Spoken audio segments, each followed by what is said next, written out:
Hello and welcome to the newsroom. I am Mary Kanu.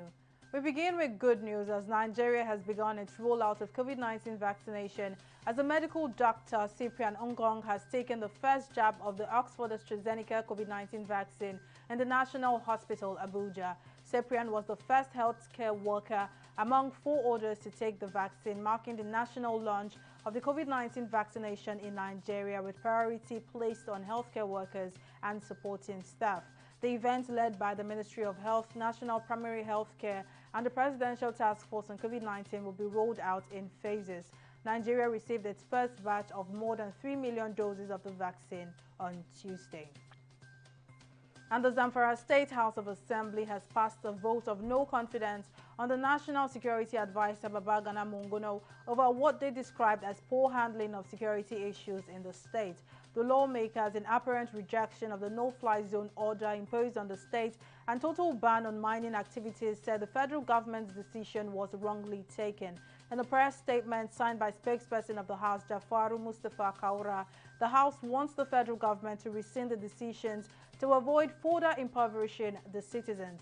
The lawmakers are also accusing the National Security Advisor for not properly handling the precarious security challenges in the country, especially the states which they say he has never visited. And Nigeria's Senate President Ahmad Lawan on Thursday attributed the lingering insecurity in the country to the activities of drug barons. Lawan accused those he described as drug barons of funding insurgent groups such as Boko Haram, bandits and kidnappers, as well as supplying them with arms and ammunition. Lawan told the chairman of the National Drug Law Enforcement Agency, Buba Marwa, who visited him in Abuja, that drug barons who engaged in trafficking, cannabis and cocaine have made Nigeria a major transit route for plying their illicit trade. He therefore called for the restructuring of the NDLEA to empower it to deal with drug traffickers. And Nigeria's federal government on Thursday foreclosed access to the Oxford AstraZeneca COVID-19 vaccine it received on Tuesday to states without adequate security at their cold stores. Executive Director of the National Primary Healthcare Development Agency, Faisal Shuaib, said states yet to fulfill stipulated conditions for benefiting from the vaccines would not get the vaccines.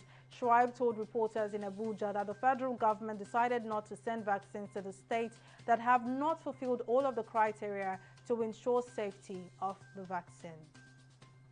And the Lagos State Materials Testing Laboratory has directed private laboratory owners to get their test reports approved by the agency before sending it out to their clients. General Manager of the organization, Olufunsho Elulade, said the measure was meant to stamp out quackery in the industry.